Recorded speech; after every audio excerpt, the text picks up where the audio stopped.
It's been a month now since Cristian and I raced Ultra Trail Kosciuszko. We've had a little bit of time to reflect, and I've got Cristian here. He's going to give us a recap of how his day went. He ended up placing 6th in the 100k, and here we go. What do I love about being How was your day? How did your race go? Cool. We got accommodation in Thredbo this year, so we were staying in Thredbo at the finish line. So we drove up to Perisher in the morning.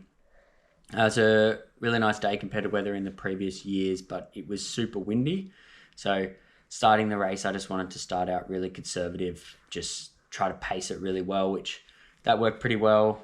Got through the first section to the first aid station, and I'd run through that a bit quicker than I was planning. So Demi actually wasn't at the aid station. I missed him.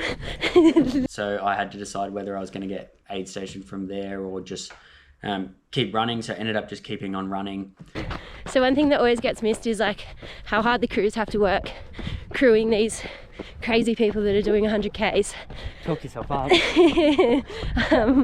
So I had one job. I was crewing the first 2 aid stations at Charlotte's Pass, and basically ended up missing Cristian at the first one.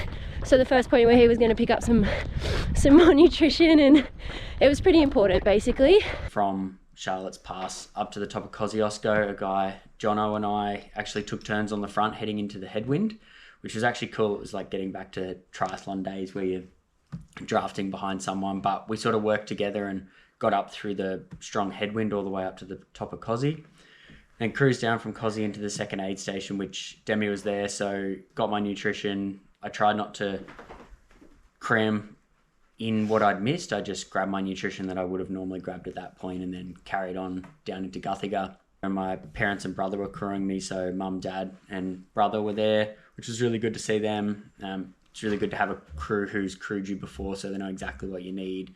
Dad had all my gear set out, so it was just quickly throw that into my bag and then carry on my way. From there, ran into Perisher. This section was really exposed and hot, so lots of wide open fire trails, so it's a pretty brutal section, but got into Perisher and saw Demi there, so grabbed all the gear I needed, started that descent down into Bullocks.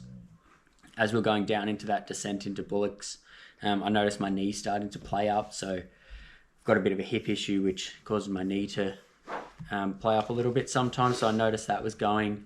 So got down into Bullocks flat, and it was really good having a crew that knew what I needed, so I let my parents know at Bullocks what I thought I would need later on in the race, so they communicated that and worked that out with Demi and brought me a massage ball and a knee sleeve and everything to Village Green. So having a crew that works really well throughout the day for you made such a huge difference. So once I got into Bullocks flat, just grabbed all the nutrition I need, loaded up with ice here because it was getting pretty warm at the back end of the day. I don't know what time it was, maybe like 2 o'clock in the hour, but it was getting pretty warm. So loaded my back up with ice, actually put a bunch of ice in my pants, which was really good because it just like cooled me down quite a lot and just got me through that next section. So my knee was playing up, so I was kind of running a couple of bits through here. Got to Nagario, which isn't an aid station, but it's it's not a crewed aid station, but there's people there to give you water and things if you need. So I actually took my time here. I stopped, stretched my hip out, tried to like massage it with my thumb as much as I could, which sort of relieved some of that pressure on my knee, which was good. So then I could kind of cruise into Village Green.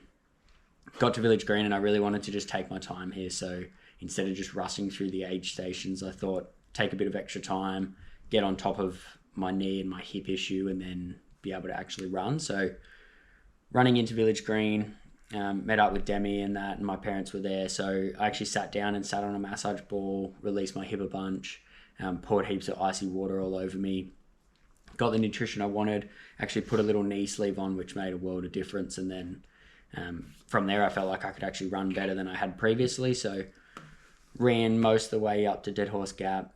From Dead Horse Gap to the top of Eagle's Nest, was just walk running as much as I could. Didn't know where anyone else really was, but managed to catch one of the guys towards the top there. And then just over the top of Eagle's Nest and just tried to run that descent as much as I could. Obviously that far in a race, it was pretty hard to run all of it, but I think I was actually moving relatively well considering how deep it was in the race. And yeah, ended up coming in about 10 hours 45, which Yeah, it was a little bit behind where I wanted to be, but I was still really happy considering the day and the lead up and everything I had to the race. Yeah, so I ended up 6th on the day, which I was actually really happy with. I felt like I didn't have a really great build up just with work and everything, living down in Melbourne. So coming off the back of UTA, I just wanted to have a similar sort of result, which I feel like I ran similar. Not quite as good, but I was still really happy with how the day went, considering everything else. Okay, so I want to know, did your nutrition plan go the way you thought it would? No, nutrition plan didn't go as I thought it would, but part of my nutrition plan is always carrying extra in case something goes wrong. So I think that part of the plan worked really well because when things did go wrong, I had a backup there, which saved me. So it was perfect. And then we talked a little bit about like shoe choices in our overview that we did previously. So did you end up changing shoes during the race? I ran in the Trabuca Max for the first half and then the Fuji Speed for the second half. I just wanted a lower profile, like more controlled shoe for that technical descent right at the end particularly, but I didn't want to run the whole 100k in a really minimalist shoe, so I wanted that nice padding over those big long fire trails early in the race. I think it actually worked quite well. And 100Ks is a long race. Was there at any point where you were kind of like really struggling, having a hard time? Yeah, definitely. I kind of mentioned I had some knee issues throughout, and I think it's easy to get in your head during the race and not think about the things you can control. So just trying to control what you can control, and it was really good leaning on the aid station crew, and when they're telling you all the time, just get to the next aid station, just keep moving, just we'll have gear for you there, we'll help you out. It makes a world of difference because then you can just look at it and it doesn't seem as daunting.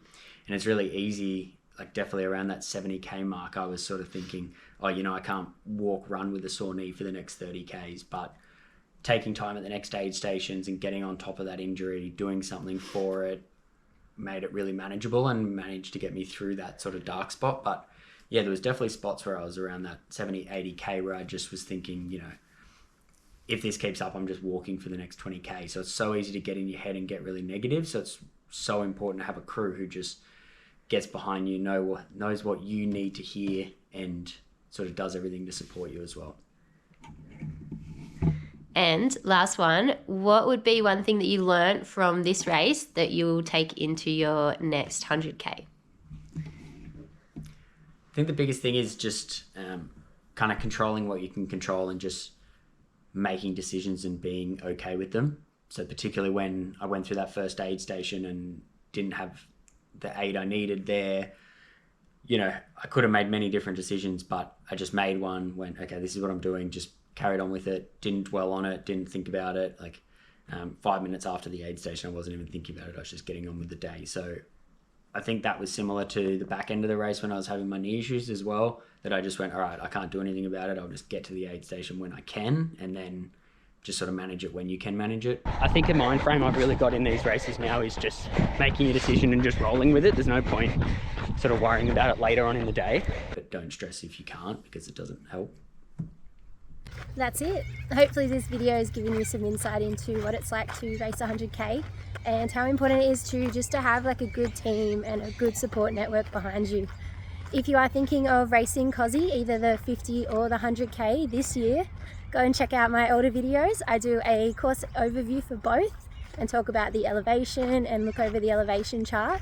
And then we also head out and do a course recce too, so you can have a little look at what some of the trails are like. Bit late, but that wraps up 2025, and yeah, we're both looking forward to 2026. See you next time.